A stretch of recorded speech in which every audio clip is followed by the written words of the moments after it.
ready to spring into action. You're about to hear from change makers and thought leaders who are making a difference by embodying their mission. Welcome to Leadership Trends and Insights, a show with one purpose: to supercharge your leadership. And now your host, Nina Segura. Welcome to Leadership Trends and Insights. I'm your host, Nina Segura, where we create collaborative conversations to connect our company cultures and our world community. I'm so excited because my next guest brings me so much joy, and even when things go wrong and it stinks, Mario P. Fields, I'm going to read you a couple of his qualifications, but I want to tell you how much his impact is so strong and so beautiful. So before I give you his qualifications, just to let you know, he is the producer and podcaster of Unarmored Talk, which I'm excited to learn and hear more about. And I think you should definitely check out, because if you like me, you're going to love him. Co-founder and CEO of Global Inspirational Speakers and president at Still Serving. Mario, welcome. Thank you so much for joining today. Oh, thank you, Nina. I think it's my Marine Corps training where we love crisis and we always look for opportunities. It's like ridiculous. Mario, the reason why I wanted you on the show is because I have witnessed leadership in you unexpectedly that has brought me so much inspiration. And so, like, in the short time I've known you, and I wanted you to say more of what you think the world needs more now than ever as it relates to leadership. Will you share? No, thanks. And first of all, Nina, thanks for having me on the show. I truly appreciate it. Your background, your reputation inspires me, so it's mutual. Thank you so much. Aw. Yeah. So what the world needs, I believe, just my belief is, according to the United Nations Population Prospect Report of 2019, there's about 8 billion humans on Earth, right? Living on Earth, 8 billion. And leadership to me is a behavior. It's not a position, right? There's no NAIC NACE code that you can apply for a leadership position. It's a behavior. So I believe what the world needs is to develop discussion frameworks that allows all beliefs to be entered without judgment. And then for us to now go from the beliefs being entered, everyone goes, okay, that's your belief. Now let's work through what behaviors are detrimental to the advancements of mankind, and what behaviors are detrimental to the next generation. Mm-hmm. And then we all globally agree that these certain behaviors are not right. They're not productive. And then we hold those accountable who continue to behave in a way that's a detriment, to the advancement of people. What I'm hearing you say is how important self-awareness is, and knowing our impact and where are we leading people? What behaviors are we leading people towards?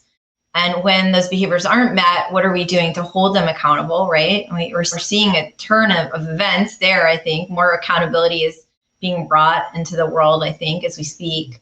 But how would you say, if we're working with people who aren't aware, what's a way that we can hold them more accountable?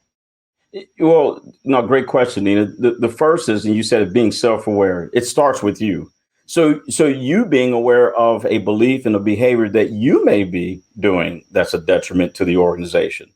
So that's first. If you don't understand, you're not aware, and you don't even believe that what you're doing is a detriment, then it's hard to move forward. It's extremely difficult. So recognizing our own contribution to the situation as leaders, right? Absolutely. And I can give you a quick example. My first executive job when I retired, I used to go visit my direct reports all the time.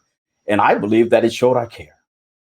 Well, they didn't share the same belief. They were like, your behavior makes us feel untrustworthy. The director doesn't trust us. And it became this toxic environment. And I had to be aware that, Mario, just because you're visiting them and you believe it's showing you care, it doesn't mean that they believe that. So you have to change. Unintended impact. So leaders, the best leaders are aware, and they're looking at what their unintended impact is, and then taking responsibility and changing their behavior from there. Yes. And that caused an impact in the people that were your direct reports. Now they're like, wait, he's listening. Absolutely, Nina. You're spot on. So good. Where have you personally seen others stretch themselves as it relates to this self-awareness and taking responsibility for their unintended impacts? I would say in business where I've seen, and I can only speak for me, where I stretch myself is I used to believe that I could save the world. And what I mean by that is my not-for-profit is designed to help approximately 26 million K through 12 students improve academic performance in low-income communities. So I believe that, I can do this overnight. I can build this not-for-profit and we can make a difference overnight. Well, that started to create this culture of over-promising and under-delivering across the nation. And so that's where I believe that you can stretch yourself thin if you're not aware of a certain belief, if you will.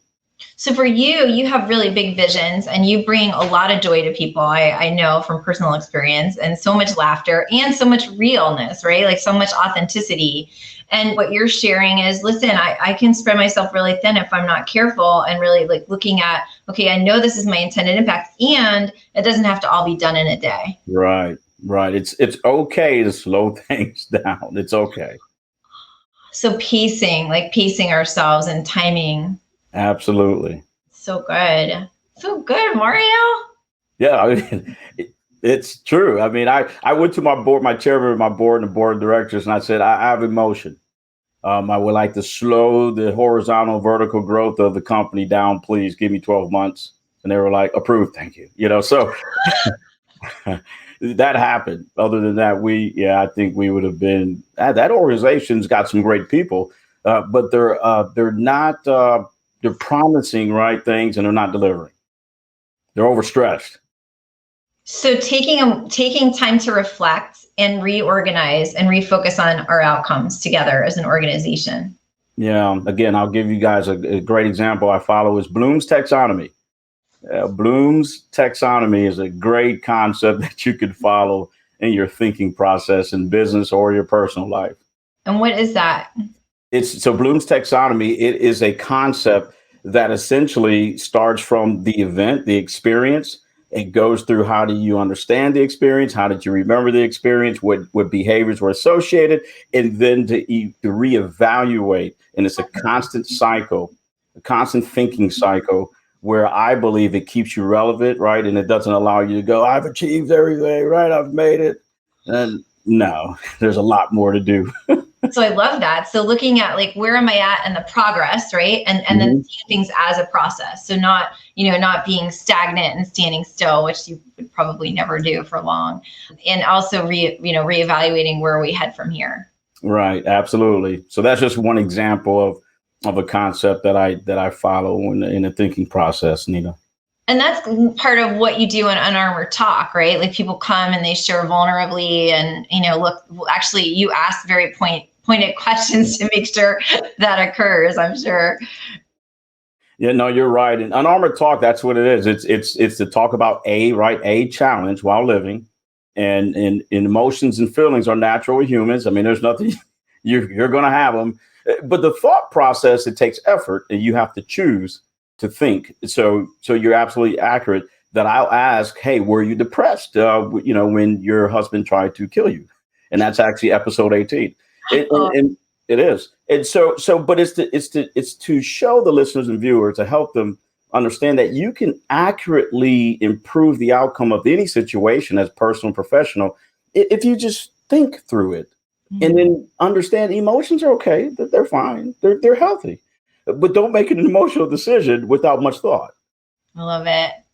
Mario, thank you so much. I hear so much integration and I'm so honored. I know you're a Marine. Thank you for your service and just all that you've accomplished since then. And I just really appreciate you joining. I appreciate you too, Nina. This is great. I really do. And I love your smile, by the way. I thought I smile all the time, but I think you got me beat. Well, when you do what you love, it's very easy to smile. If you're enjoying this episode, please hit subscribe. Definitely join in on the conversation with us. And if you're a leader in an organization looking for business or transformational change, reach out and have a success call with me. And Mario's link will be in the comment field, so reach out to Mario too. Mario, thanks again for joining. Thank you, Nina. Appreciate it. Bye. Bye-bye.